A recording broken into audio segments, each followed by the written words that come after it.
First tonight, a Dayton police officer in the hospital after a crash involving a cruiser. Now take a look. This was the scene this afternoon. It was along West 3rd Street. Dayton police say the vehicle turned left in front of the cruiser, causing that crash. It resulted in the vehicle turning on its side. The officer was taken to the hospital. We're told they should be okay. Non-life-threatening injuries, we're told. Now the other driver was not hurt. The Dayton Police Department's Traffic Services unit is now investigating. I'm gonna hold on to this. A new video tonight showing body camera footage of the arrest of the Huber Heights city manager Richard Zick. Now on Sunday, Zick was pulled over for allegedly going over the center line in Mount Vernon. You can see in this video, officers then asked him to get out of his car to perform multiple sobriety tests. Zick was arrested for DWI and driving left of center. In an emergency council meeting held Tuesday, an interim city manager was appointed. All right, let's give you a live look from our Eco Plumber Skycam over downtown Dayton tonight. Clouds starting to build. Let's check in with Natalie on the Watson's weather patio. A little cloudy out here right now, but overall it's been a pretty nice day. A great day for lots of the field days that have been going on for some of the last days of school. Temperature wise, we have been hanging out in the upper 70s, so a little cooler than earlier this week, but it's kind of sticky out here. I will say that. We're sitting at 78 in Dayton, 79 in Troy, 81 in Sydney right now. With some clouds building in, we saw a few showers mainly to the south because we do have a front situated for the south of the area. Now we'll continue to see some clouds overnight, even a couple of showers or two, but for the most part it's going to be a pretty quiet evening for us. As far as the rest of the evening goes, temperatures are going to be in the mid 60s overnight and even some patchy fog developing by the morning. I'll talk about that and more storm chances on the way. That's coming up. It has been nearly 5 years since 15 tornadoes tore through the Miami Valley. Now, the tornadoes destroyed nearly 60,000 homes and 400 businesses. Of those homes, nearly 1,200 were damaged beyond repair. Tonight, we're going to take you to the 5 communities hit by that violent EF4 tornado and the first responders who risked their lives to save ours. When we first got here and you walk down this street, there was nothing but trees everywhere. The houses were destroyed.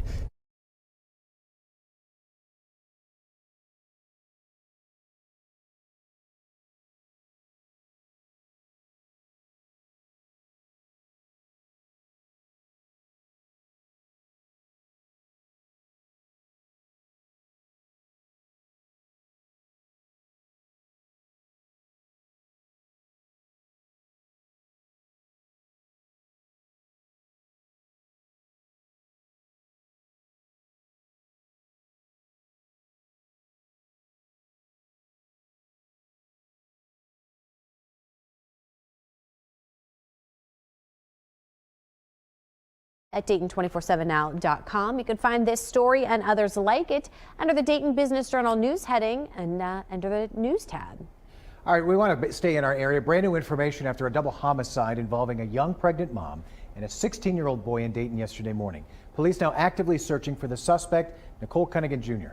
Lydia Bice heard from Dayton police tonight. And Lydia, what exactly is the latest in their investigation? Elise, the major update today, and a heartbreaking one, is that one of the victims in this double homicide from yesterday on Shaftesbury Road, 32-year-old Precious Taste, was 4 months pregnant.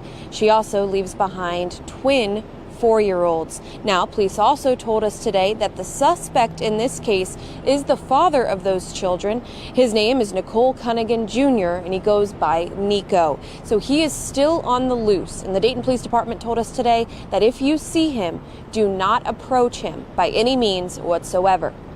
He shot his longtime girlfriend, the mother of his children, who was pregnant with his child. He murdered her.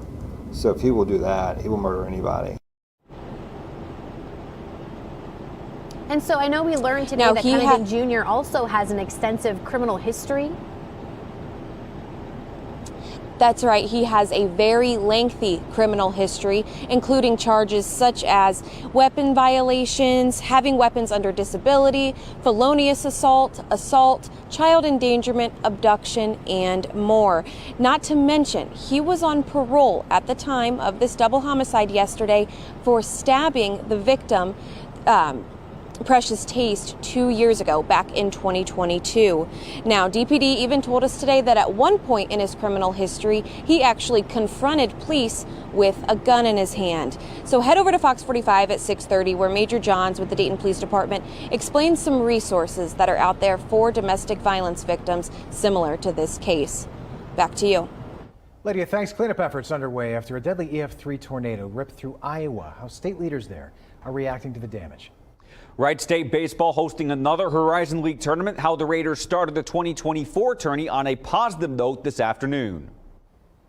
And tracking warm weather, but also some storms in the forecast too. That's coming up. You're watching Dayton 24/7 now.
Weather Window, presented by the National Weather Desk. It's beginning to look a lot like winter in western Montana. Up to 18 inches reportedly fell at higher elevations. That crash of thunder in Rhode Island certainly got his attention. Strong thunderstorms are bringing heavy rain and lightning to the Bay State. And we're not sure who is more curious here, the squirrel or the 4 dogs behind the door. For more content like this, follow the National Weather Desk on TikTok.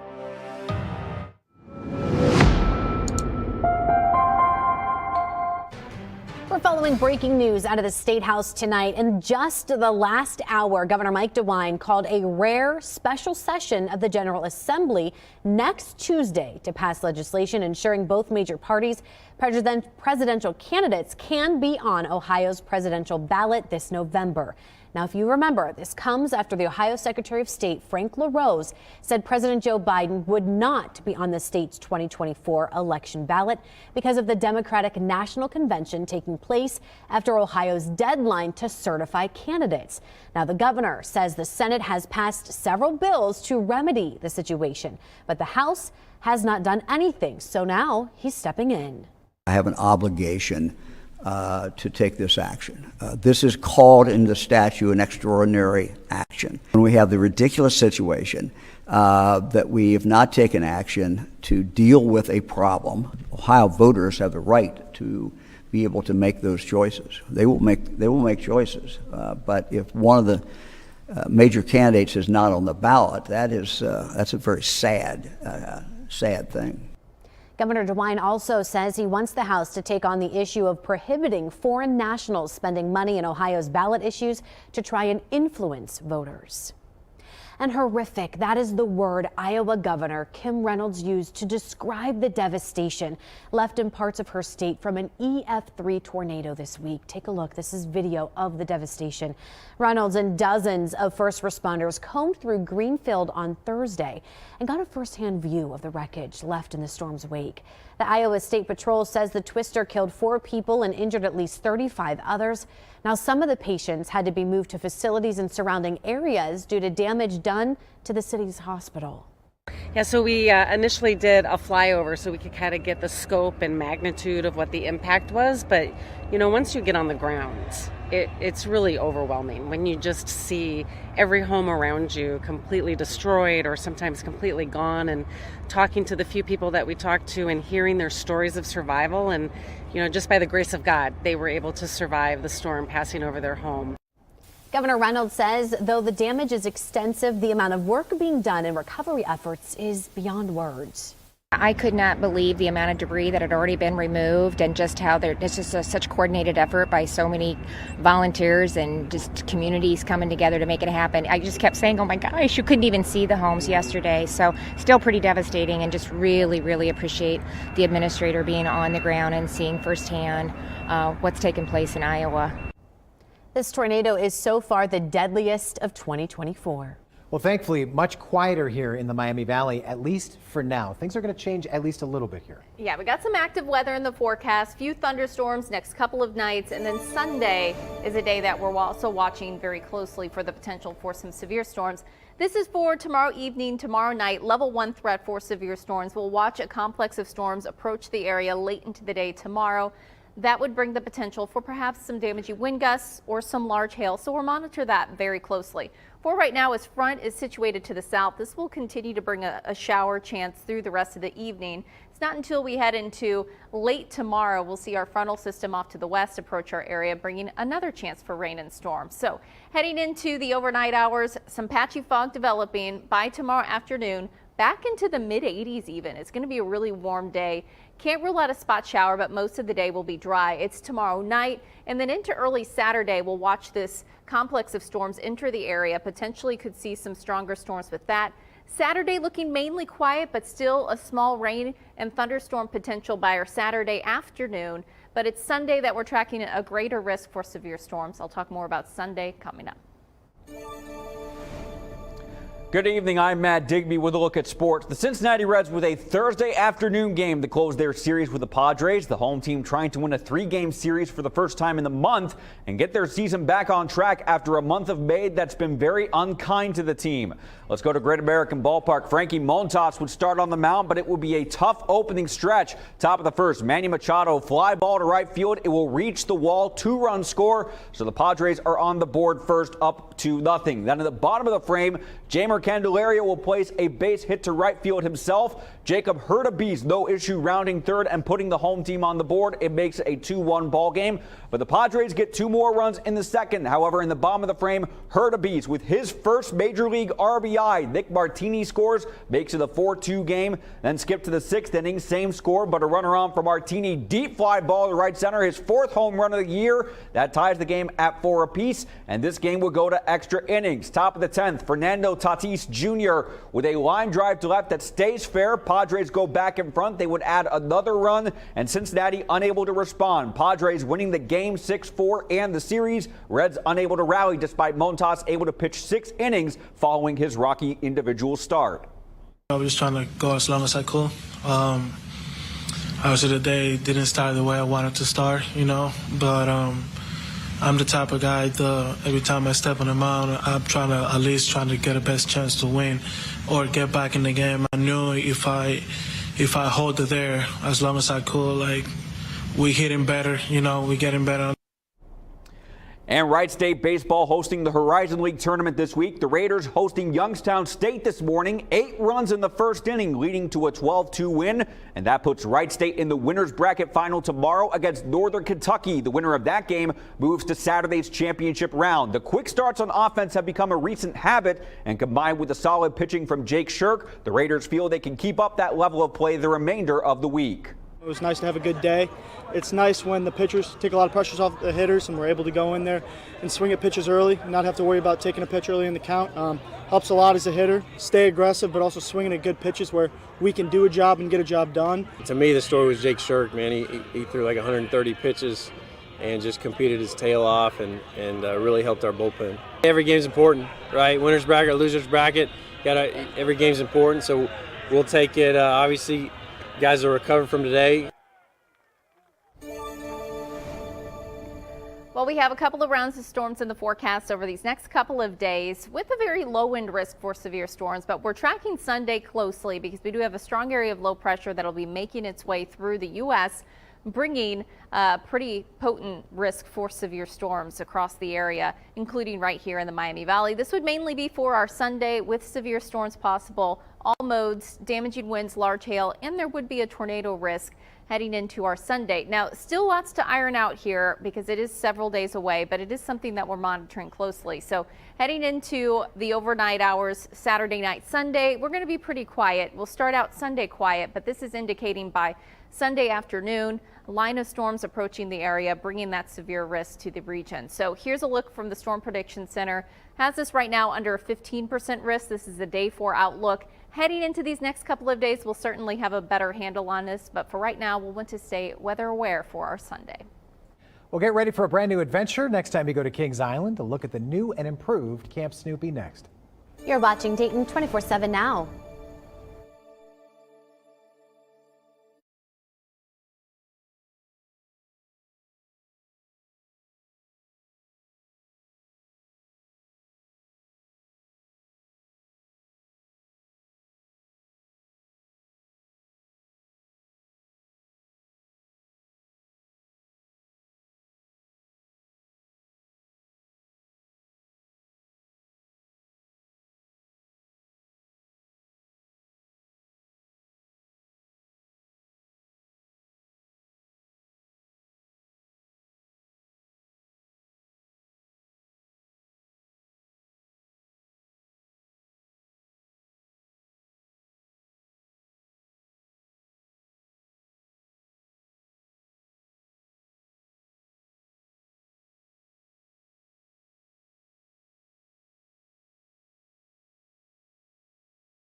the Dayton 24/7 Now News app, brought to you by the Jeff Schmidt Auto Group. Well, get excited because after so much anticipation, Kings Island is set to open the brand new Camp Snoopy tomorrow. It's an expansion of the kids section, Planet Snoopy, and we'll tell you, it looks pretty cool. There are new rides, a food hall, play place. We sent Milena Brown out this morning to give us a look. Good morning, guys. So far this morning, I have loved quite literally everything I've gotten to do inside of Camp Snoopy. Let's take a quick look around. We right here have the Beagle Scout Acres where kids can come and play. It's a huge interactive park, and it's really nice because right next to it is the new food hall, Pigpen's Mess Hall. So if you're a parent and say you have a kid that doesn't love riding rides, this is the perfect area to bring them because they can stay and play. You can grab something to eat like their new fried peanut butter and jelly or their s'mores brownie, which are both delicious. And then if you do have kids that like to ride rides and you like to ride them yourself, let's take a look over here. We have the brand new Snoopy's Soapbox Racers. I got a chance to ride this morning. It was absolutely too much fun. It takes you all the way back up and then drops you and spins you around, and then you go backwards. There's also another roller coaster over to the right as well, and then they also have the Franklin's Flyers. It was previously the Woodstock Gliders, but they reimagined it with this new camp theme. There is so much to offer here inside of Camp Snoopy. I will definitely be back. You may not be a kid, but I promise you, you will love this Camp Snoopy, guys. For now, I am going to send things back to you in studio. Well, heading to Kings Island this weekend, Saturday's looking okay. There will be some showers and also the chance for a storm or two by our Saturday afternoon. So just be aware of that. You may have to take shelter or cover up at some point due to some of the rain and a couple of storms. But on Sunday, that's our bigger risk for some stronger to severe storms, especially by the afternoon and into the evening on Sunday. So we are watching Sunday very closely right now because it does bring a risk for severe storms. As far as our next 7 days go, we have warm next several days. Memorial Day, a little cooler in the 70s, few showers mainly in the morning. And then next week's looking a little cooler with our high temperatures that get back down into those lower 70s and our low temperatures 49. that, get pretty chilly next week. Back down into the 50s and upper 40s. Welcome to June, huh? Yeah. How is that? That's not even real. That's not real. Not yet. Yeah. I want to say happy birthday. Oh, yeah. thank you. Yeah. I appreciate that. Thanks. Good night.